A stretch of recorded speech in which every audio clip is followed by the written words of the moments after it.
I am Kate Duffy, and I'm an interventionist and a recovery coach. I'm the founder of Tipping Point Recovery, and I've supported hundreds, close to 1,000 families to disrupt the cycle of addiction. I'm a recovering alcoholic, recovering sugar addict, recovering from cigarettes and codependency. I'm on a path of permanent discovery and recovery. At 2 years sober, I took a job with a police department. I was on call 24/7. Every time there was a non-fatal overdose, I went to the emergency room to meet what I considered my brothers and sisters. And when I got there, something terrible was happening. They wouldn't let me in the room because of the privacy laws.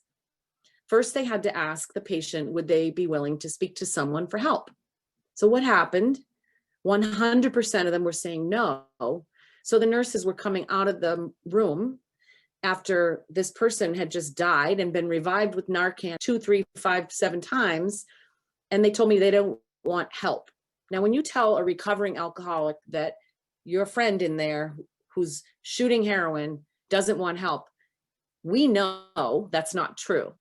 So I would just stand in the hall crying, and I would call my boss at the treatment center that I worked for, and I would just complain.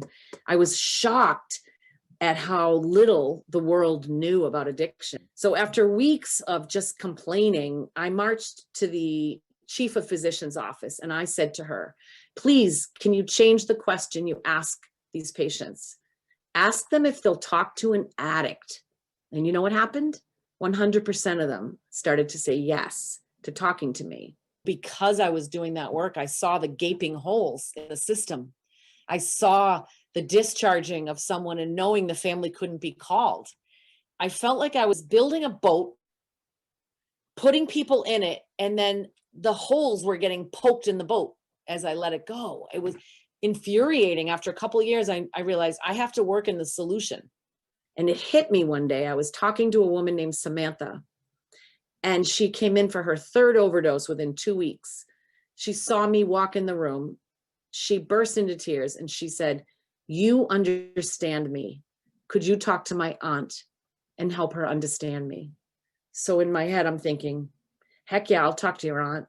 So I said, I'll talk to your aunt, Sam, but I'm going to tell her the truth. And that was that Samantha was lying and justifying and hiding. And you know what she said? She said, I know, I understand, because if I'm ever going to get this, my family needs to know the truth. My mission is to stand for your loved one. Why are they not here? Because for years I worked with alcoholics and addicts and they don't call back because they're addicted. And we treat addiction like it's not addiction. It's crazy. So I started helping all these people in the ER. And once I had their families, I could really help them.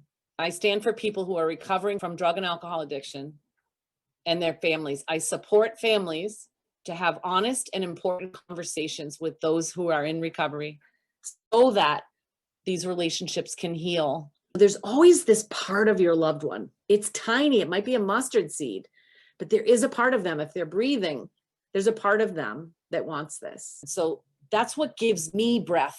And that's what gets me up every day. And I could cry. I see it every single day.